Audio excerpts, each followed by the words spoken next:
pessoal. Que a paz de Jesus esteja conosco, né? E mais esta manhã aqui na nossa casa. Que alegria, né? Ver os jovens aqui no nosso salão hoje, né? Não tiveram evangelização hoje, mas estão aqui, né? Muito bom.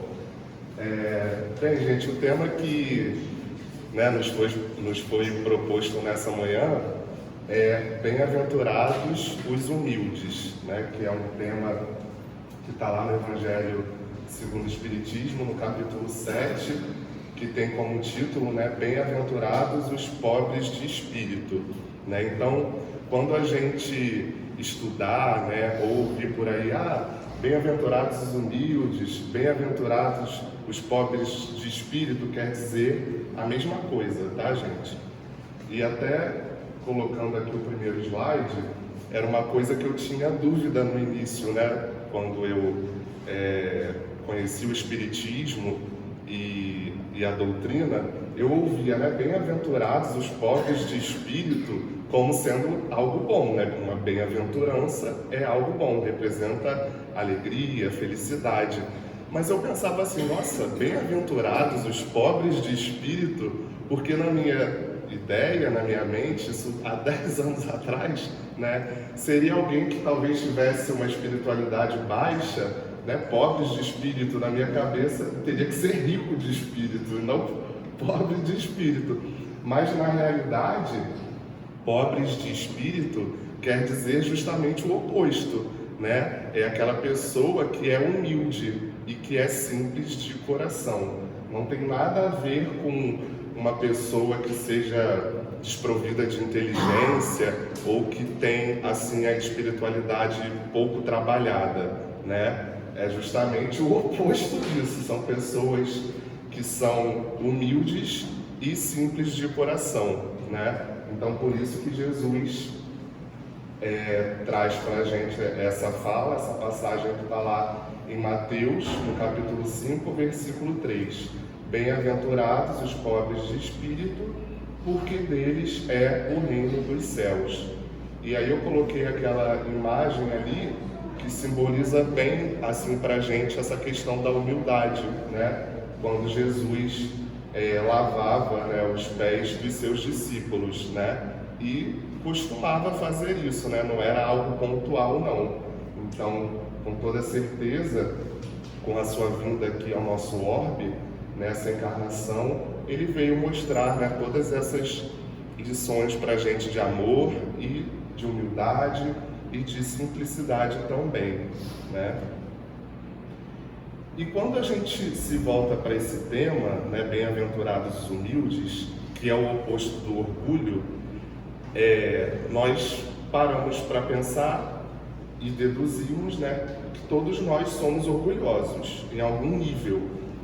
Se somos espíritos imperfeitos ainda, né, habitantes de um mundo de provas e expiações, todos nós temos ainda o orgulho em nós em algum nível, né? Alguns têm um pouquinho mais, outros têm um pouquinho menos, mas todos temos ainda.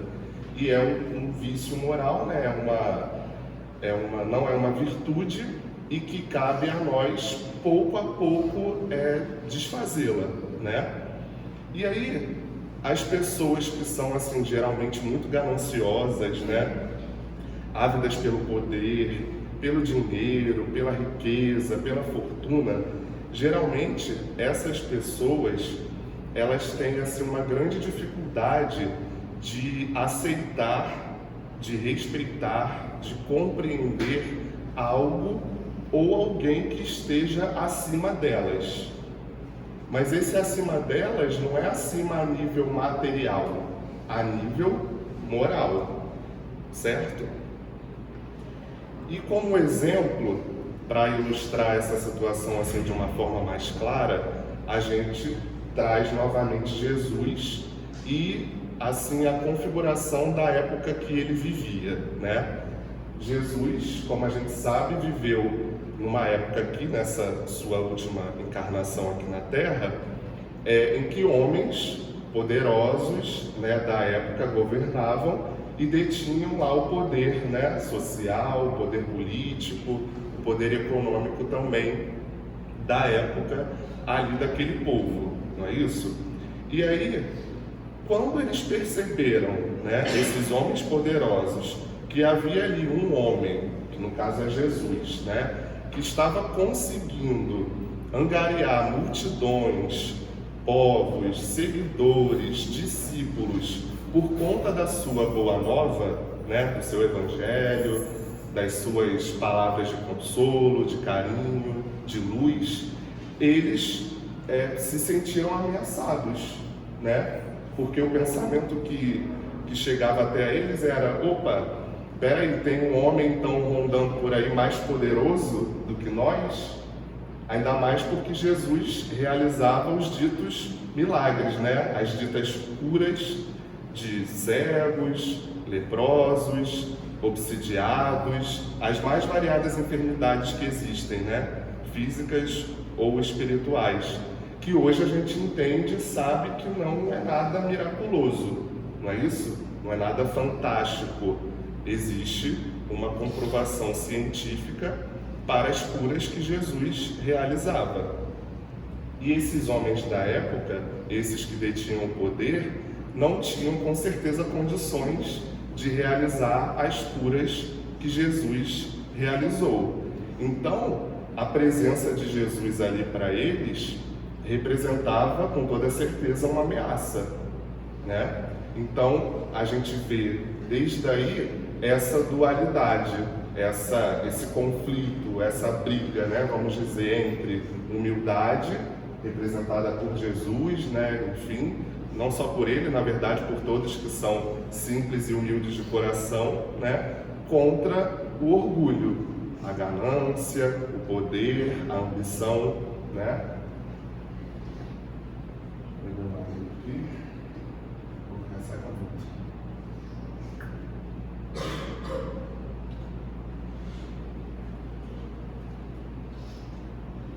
Então a gente vê daí, né, gente, que a missão de Jesus realmente foi muito difícil, né, muito complicada.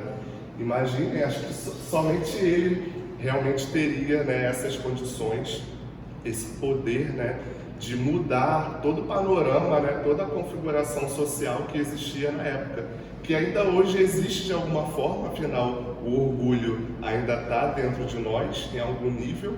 Então, há mais de 2000 anos que nós viemos aí tentando mudar isso dentro de nós, né, a partir da vinda de Jesus. E aí, continuando o nosso estudo, como Jesus disse, o reino dos céus é dos simples. E aí a gente para pensar em uma coisa importante, que é sempre bom a gente relembrar e desassociar, né? Uma pessoa, por exemplo, que é assim ignorante ou que não tem uma intelectualidade muito elevada, muito trabalhada, mas que é simples e humilde de coração, essas pessoas são muito mais preferidas aos olhos do Cristo, né, aos olhos de Deus, do que as outras pessoas que são sábias, que são inteligentes, mas que são orgulhosas e que também possuem, por exemplo, uma moral assim não trabalhada ou uma baixa moral, né? Então, aos olhos do Cristo, aos olhos de Deus, com certeza é muito melhor uma pessoa não ter uma inteligência assim grandiosa, né, um nível intelectual muito grande, mas sendo ela simples e humilde de coração, mesmo que não tenha toda essa inteligência, é muito melhor, é muito mais preferido aos olhos de Deus, né, do que uma pessoa sábia e arrogante, orgulhosa, não é isso? E aí a gente traz também um exemplo mais claro assim para a gente ilustrar essa situação que a gente já até falou aqui algumas vezes, que é o exemplo do Hitler, né? Muitas pessoas costumam citar ele, já que ele foi uma figura assim muito conhecida, né? E está aí nos livros de história, né? A Ana Catarina não vai me deixar mentir. O Hitler, não é isso? Era uma pessoa, um homem super inteligente, muito inteligente. Só que ele aplicava a inteligência dele de uma forma ruim, né? Ele usava a inteligência dele para o mal. Então, o que a gente entende com isso? Que a inteligência, né, a intelectualidade, ela não necessariamente vai estar ligada, associada, acompanhando a moral. O ideal, com certeza, seria que as duas andassem juntas, né? Afinal, como espíritos eternos que somos e que um dia vamos atingir a perfeição espiritual, a felicidade suprema, também atingiremos a perfeição intelectual. Faz parte também do nosso objetivo maior, né? Só que, como estamos aqui falando, nem sempre a inteligência vai acompanhar a elevação moral. E Hitler é uma prova viva disso, né?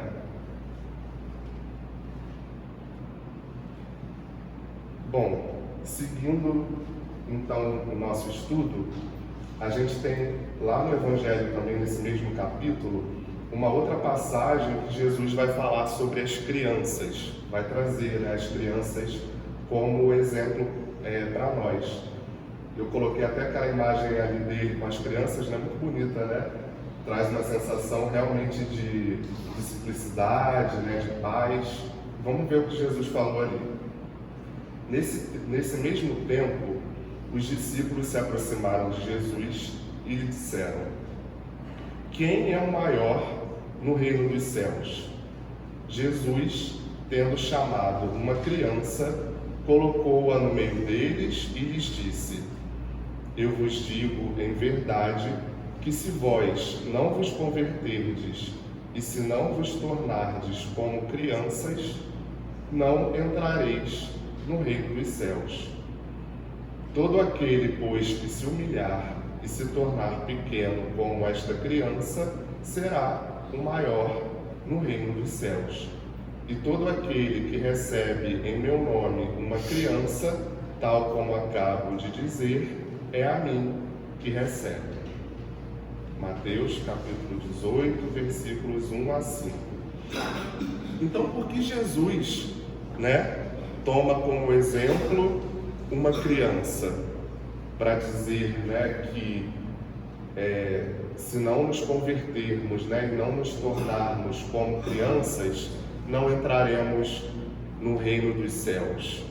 Acho que não é nem muito difícil, né, da gente tentar adivinhar, né, e deduzir o que a criança representa. Pureza, né? Simplicidade de coração, não é isso?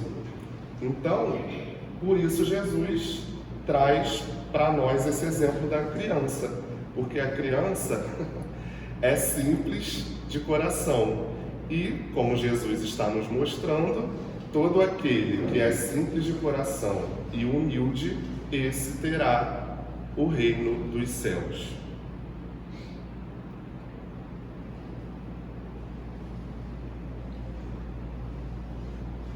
E além disso, obviamente, né, quem não tiver uma pretensão de superioridade também, né?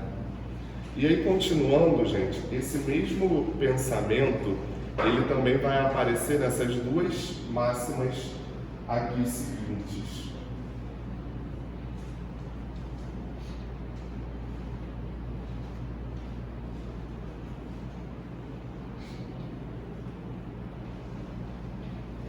Ela fala assim: que aquele que quiser tornar-se o maior, seja vosso servidor.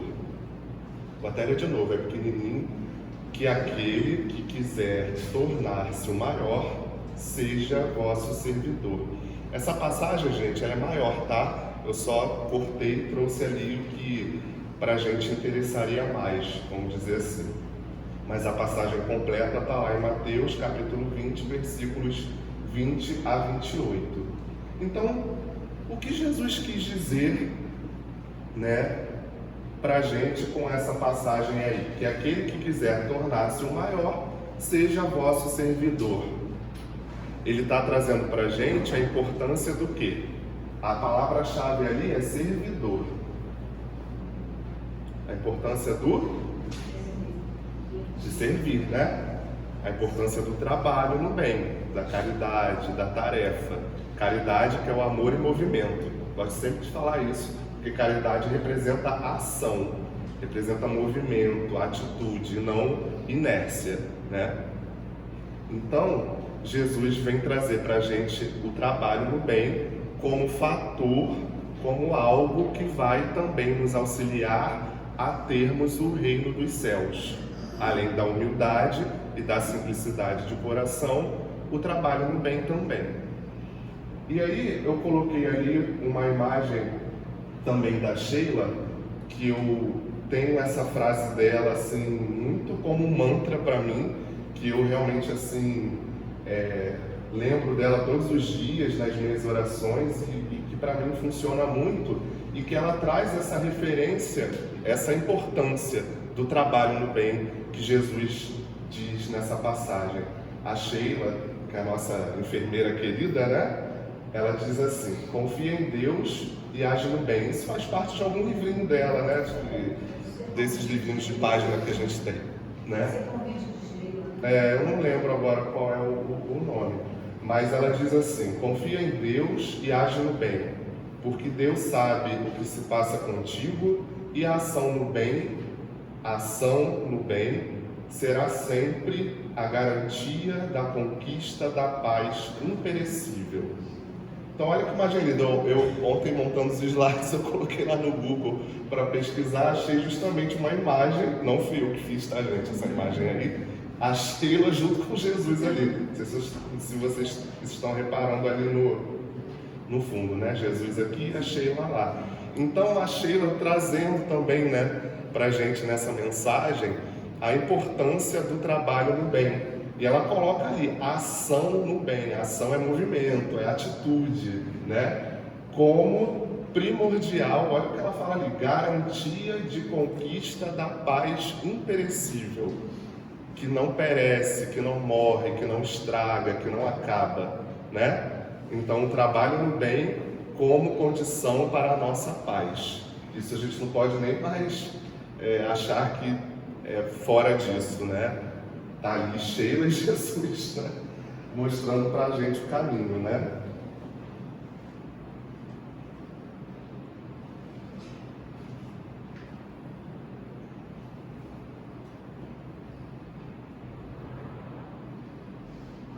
Próxima passagem ali, gente, que está lá também no Evangelho, né, nesse mesmo capítulo. Todo aquele que se rebaixa será elevado, e todo aquele que se eleva será rebaixado.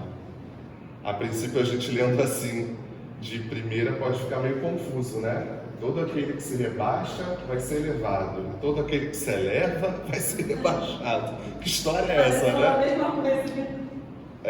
Exatamente, é um pouco confuso, né? Mas é uma passagem que está lá em Lucas, no capítulo 14, versículos 1 e de 7 a 11. Eu até coloquei ali uma imagenzinha de uma escada, né? Que dá esse exemplo de movimento, né? Do sobe e do desce, né?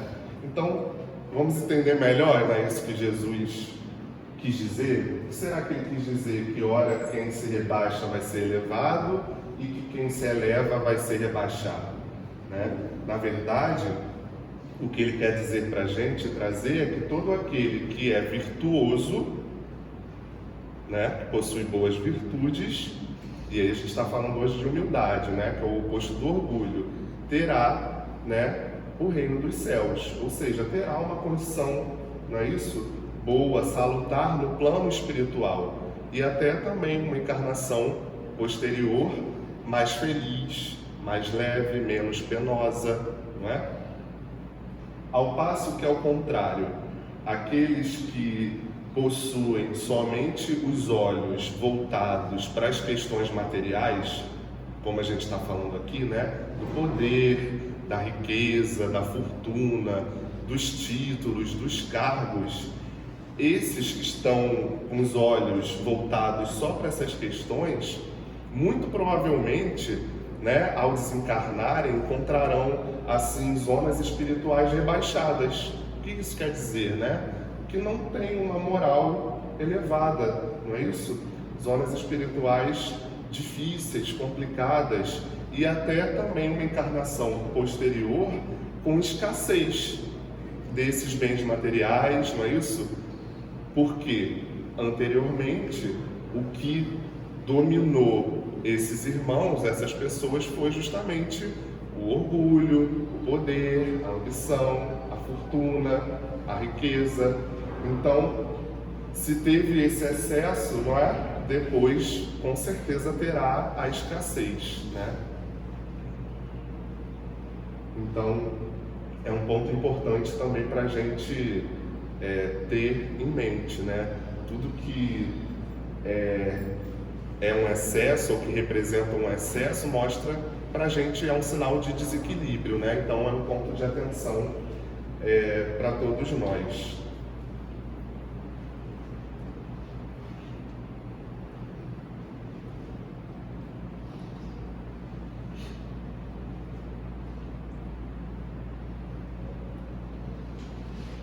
E aí, pessoal, seguindo em frente, a gente tem essa outra passagem em que Jesus diz assim também: Eu vos rendo glória, meu Pai, Senhor do céu e da terra, por haverdes ocultado essas coisas aos sábios e aos prudentes, e por as haver revelado aos simples e aos pequenos. Mateus capítulo 11, versículo 25. É importante a gente ter em mente, pessoal, que, como nós sabemos, né, que Jesus, à sua época, ele explicava muitas coisas através das parábolas, não é? Num sentido mais assim figurado, porque a população da época ainda não detinha uma condição espiritual e até mesmo intelectual de entender o que ele realmente queria dizer assim a fundo, como nós temos hoje a condição de entender. Então, por isso que nós não podemos, nas mais variadas vezes, tentar entender o que Jesus diz ao pé da letra. Porque se a gente for tentar entender ao pé da letra, vai ficar complicado. Aí o entendimento não vai ser legal. Quando a gente lê isso ali, a gente pensa assim, Deus então, que é o nosso Pai, só revelou, né, as verdades espirituais para os simples e os pequenos, os sábios e os prudentes ficaram de fora? Será que é isso que Jesus estava querendo dizer? Com certeza não, né? Todos tiveram e todos têm acesso às verdades espirituais, né? A tudo aquilo que Jesus veio dizer e propagar desde a sua época.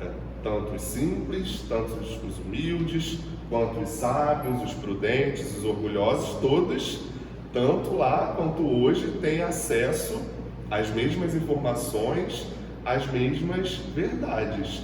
Sendo que qual é a diferença? Que é justamente o que Jesus quis dizer ali nessa passagem, né? O que acontece é que as pessoas que são simples e humildes de coração geralmente vão ter uma facilidade maior de compreender, né, de aceitar, de absorver, de respeitar as verdades espirituais. A gente não está aqui entendendo, estudando, que geralmente uma pessoa que é orgulhosa, ela não tem essa dificuldade de aceitar algo ou alguém que está acima delas? Acima a nível moral, tá, gente? Sempre. Então, Jesus, com as suas verdades espirituais, e até o que nós vemos hoje também com o Espiritismo, nem todos vão aceitar, nem todos vão absorver. São verdades. Foi como a Fabiana falou no estudo passado, né, que o Espiritismo, ele é uma lei natural. A doutrina espírita é outra coisa. O Espiritismo está em nós, gente, faz parte da natureza, é uma lei natural. Então não tem como a gente ir contra. Cedo ou tarde, essas verdades espirituais, que são naturais, que são divinas, vai estar no nosso sangue, no nosso íntimo em plenitude.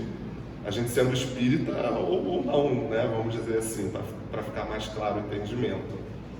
Então, a outra pessoa que é dura de coração, que é orgulhosa, ambiciosa, só tem olhos para o poder, para os títulos, para a riqueza, com certeza essas verdades espirituais não vão tocar o seu coração, ou se vão tocar assim, bem, bem fraquinho, né? Vai ser pouco, né? Em contrapartida, quem é mais humilde, quem é mais simples, vai entender melhor, vai compreender melhor, vai agir no bem, né? Não vai ficar no estado de inércia. Então, é esse o sentido que Jesus quis dizer, né? Quis trazer para a gente com essa passagem, né? Até complementando esse caso, o espírito, então, desses, né, mais orgulhosos, duros de coração, ainda está imaturo para compreender e sentir essas verdades espirituais, né? Ao passo que, ao contrário, os dos simples e humildes de coração já possuem um espírito com uma madureza maior.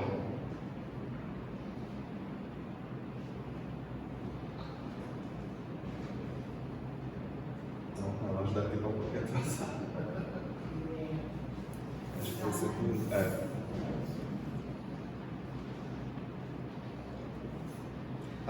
um outro ponto interessante para a gente discutir aqui, e que faz parte da história também do Espiritismo, e que mostra essa dualidade ali, humildade e orgulho, né? Se a gente for parar para pensar na história, quando a Igreja Católica, né, por exemplo, queima os nossos livros, né, o que isso representa? Orgulho, né, contra a humildade.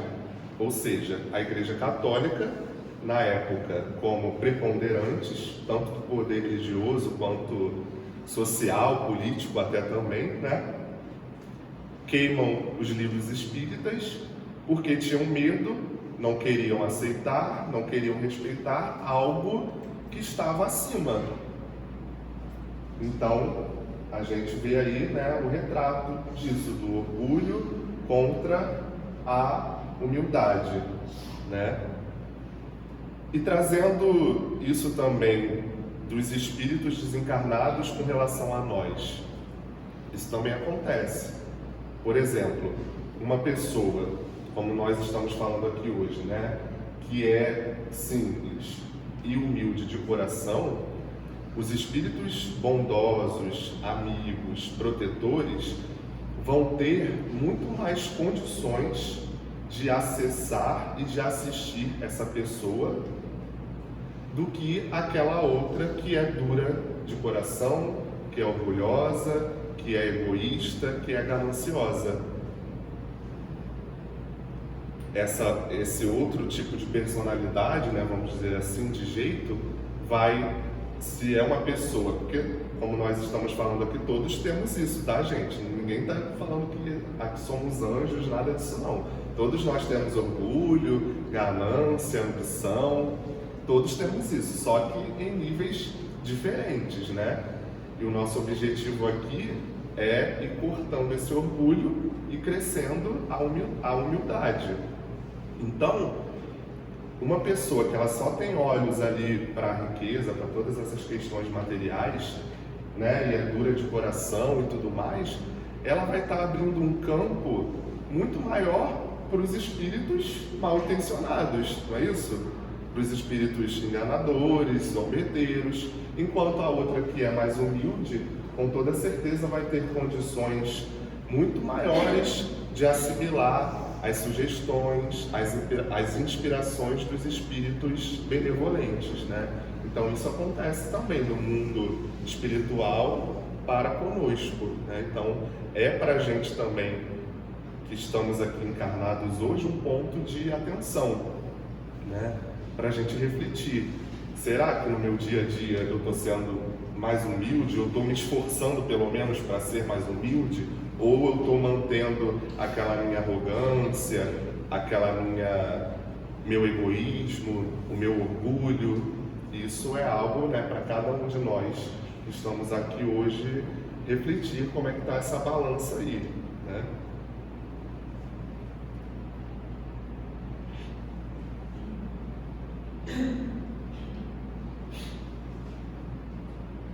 E aí nós temos agora as instruções dos Espíritos, né? Que são algumas passagens, algumas mensagens que foram ditadas por alguns Espíritos, e está lá no Evangelho também.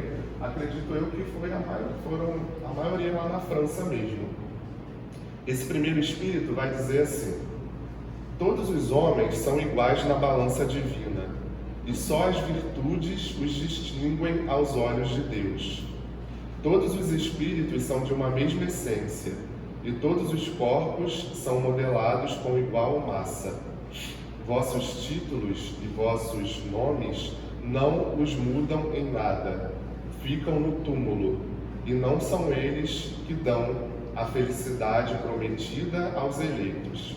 A caridade e a humildade são seus títulos de nobreza. Então só está corroborando, né, com tudo isso que a gente está falando hoje aqui, né? Não vai importar, gente, o meu cargo, se eu trabalho numa empresa, se eu trabalho em casa, quanto eu ganho, quanto eu não ganho, se eu tenho 1, 2 carros, se eu não tenho carro nenhum, se minha casa é própria, se minha casa é alugada. Nada disso vai importar, né, aos olhos de Deus. Tudo isso, títulos, cargos, nomes, isso tudo vai ficar aqui, né? Como diz ali, fica no túmulo. O que a gente vai levar e o que vai contar para a gente, para o nosso bem-estar espiritual, são a caridade, que é o trabalho no bem, e a humildade. É isso que vai contar, né, aos olhos de Deus para nós.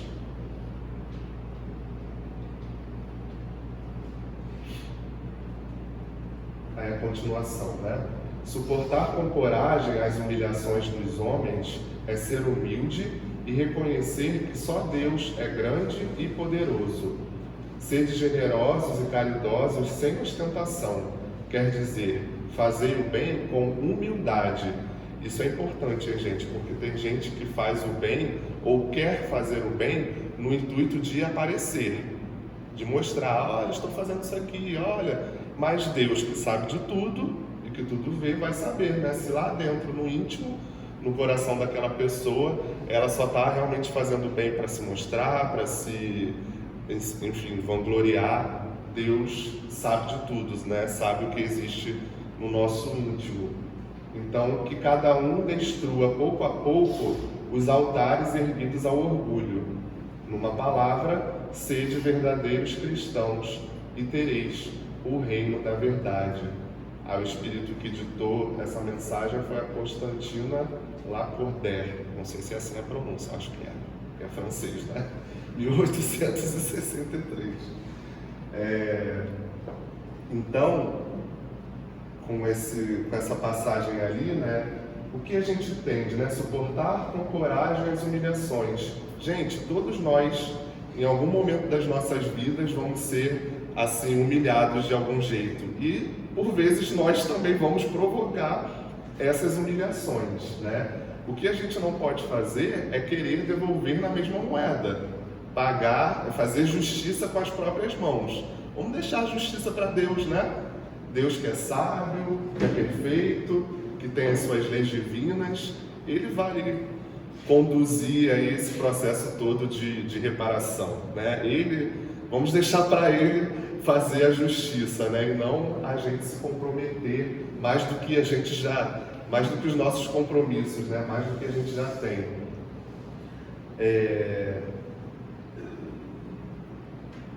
E como diz ali, né, gente, todos nós, não é isso? Temos esse orgulho e é dever nosso ir quebrando isso, né? Desfazendo isso pouco a pouco.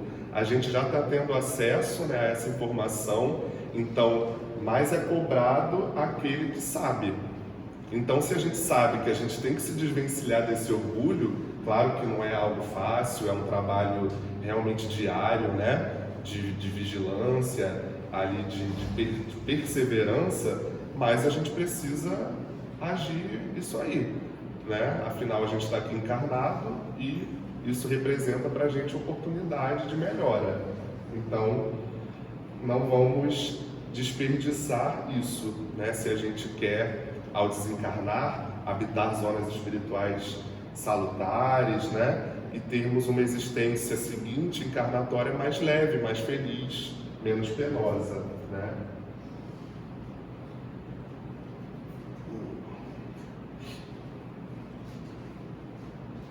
E já indo para o nosso finalzinho,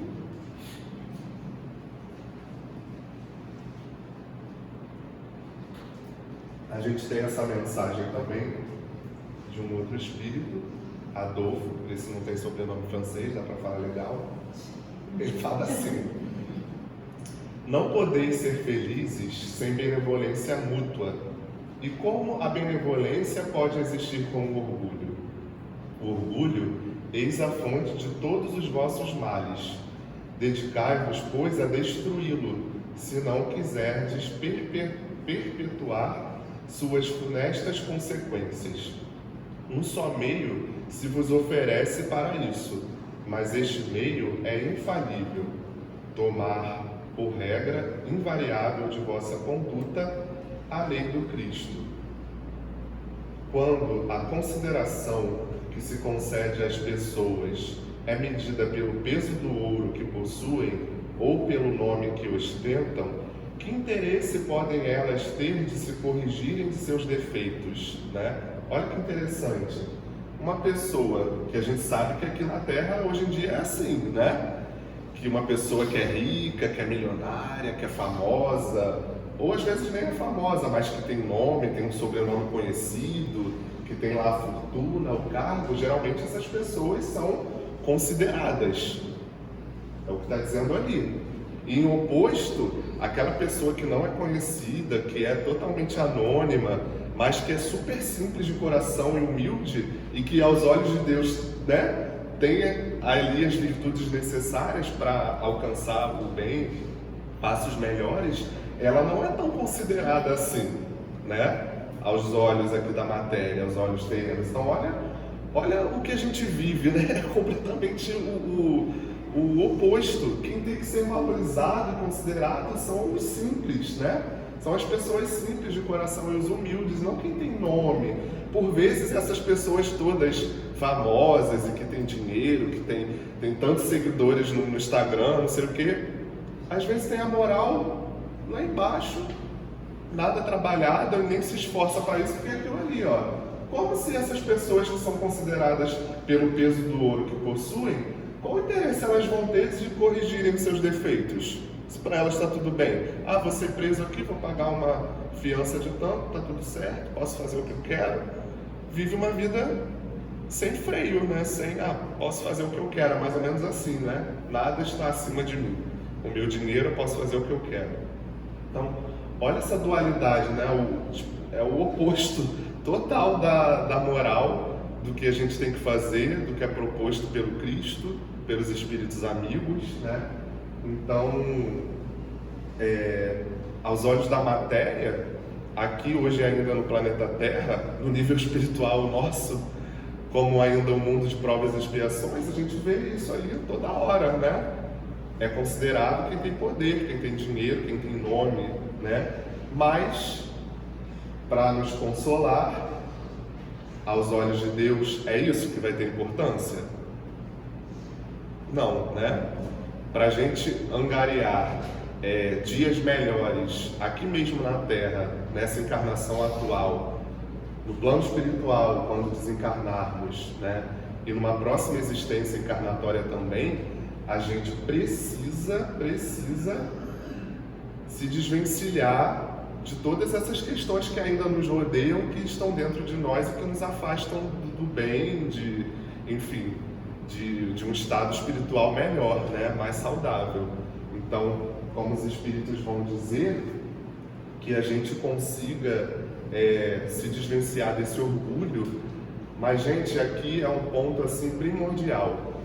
Não basta, e isso a gente fala aqui diversas vezes, não basta só a gente ouvir e entender isso. Não basta só ficar aqui, ó, no campo mental. Não vai ser suficiente. O que é preciso para ser suficiente, fazer jus a todos esses ensinamentos que a gente está recebendo do Cristo, dos Espíritos amigos, é a ação.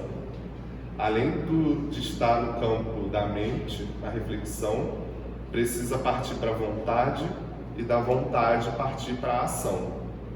É só através da ação do movimento. Lembre, caridade é amor em movimento, não representa inércia. Eu sempre falo isso, sempre vou insistir nisso. Não adianta só ficar aqui. Ah, sei, beleza, entendi. Não vai ser suficiente, precisa ir além disso, precisa realmente agir, colocar em prática. Só assim, com a ação, né, com essa prática ali, é que a gente vai, aos poucos, se desvencilhando desse orgulho que está em todo nós e abrindo campo em nossos corações, né, em nossas mentes para humildade. E aí quem editou, né, essa outra mensagem foi o Adolfo, bispo de Argel Marmande, 1862. Olha quanto tempo, né? Ele passou essa mensagem, 1862. E a gente está aqui em 2022 e a gente ainda vê essas coisas acontecendo assim em plenitude, né? A todo vapor. Marmande eu pesquisei, fica na França. Né? Então é isso, gente.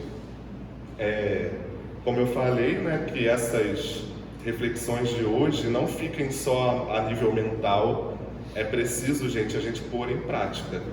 E a gente tem aqui, todos nós que estamos aqui hoje, temos aqui essa casa maravilhosa, que tem várias frentes de trabalho, de serviço, né? Várias oportunidades para a gente trabalhar. Pode ser uma, a gente escolhe a que a gente mais se afiniza e fazer alguma coisa, gente. Esse é o caminho. Então, que a gente possa ter um bom domingo, espero que vocês tenham gostado, né? Que isso tudo possa servir para a gente refletir, né? E que sigamos em paz, tá bom? Obrigado, gente. Eu obrigada, Jesus te abençoe, tá?